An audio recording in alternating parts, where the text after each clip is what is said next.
fueling dock.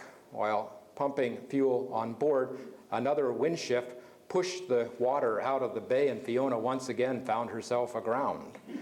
But 6 hours later, the tide came back in, and in a Keystone Cops operation that prompted Joey to say, "China called, they want their fire drill back," we did manage to get the boat away from the dock and anchored in deep water.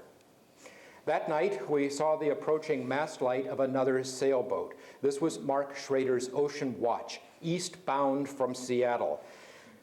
This meeting signified that the Northwest Passage was joined from both sides. This very moment it was fulfilled. Amundsen's expression became our own. We had traveled the path of Franklin and Amundsen. Joe, David, and I had helped Eric Forsyth fulfill his dream. He had given us a marvelous opportunity and a singular adventure.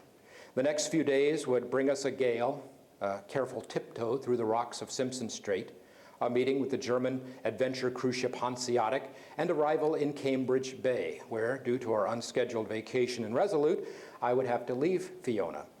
But the real pithy adventure, the time in the ice, was over.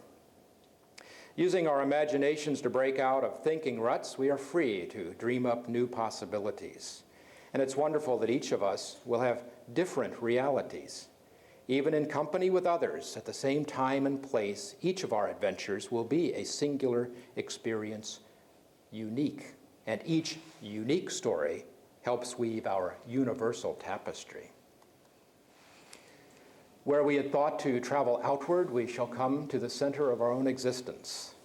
Where we had thought to be alone, we shall be with all the world. Each of us can have adventure, and we don't have to be adventurers to do it. All we have to do is show up. Thank you very much.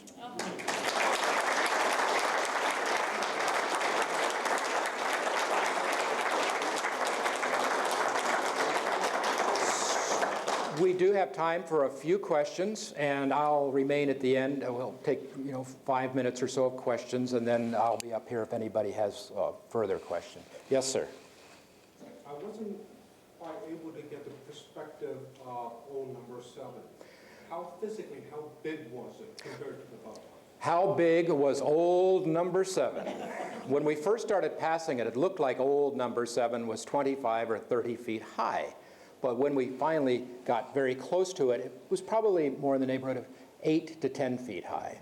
It was small enough that Joey, using a great Will Rogers lasso, could sling it around there and get a good grip on it. Where is Fiona now? Where is Fiona now? Fiona arrived back in Long Island in May of last year. She was hauled out, and surprisingly, I was very interested to find out what the bottom condition was. All the damage she suffered was some scraped bottom paint. There was not even a pierce in the gel coat. She's still on the hard on Long Island. Eric is preparing for yet another trip. He'll be 79. He'll be going this time up to Spitsbergen, north of Scotland, and planning on going down to Norway. Yes, ma'am. Was Fiona a good choice of vessel for the trip? Was Fiona a good choice of vessel? Well, Fiona has sailed 240,000 miles under Eric Forsyth.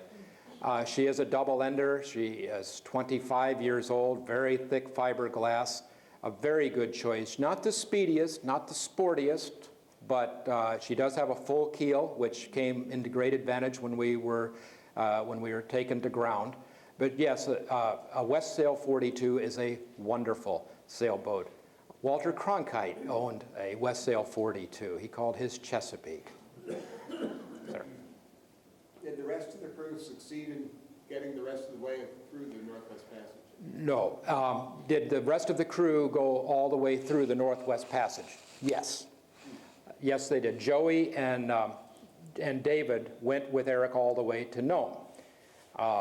Eric and Joe were ready to get off of the boat in Nome. Eric was eager to press on. So Eric, you've seen Deadliest Catch. Eric sailed Fiona single-handed from Nome to Dutch Harbor.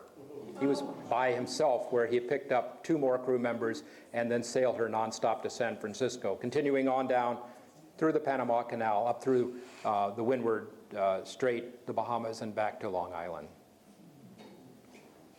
Yes, ma'am. What happened to the French boat with the one man and his family?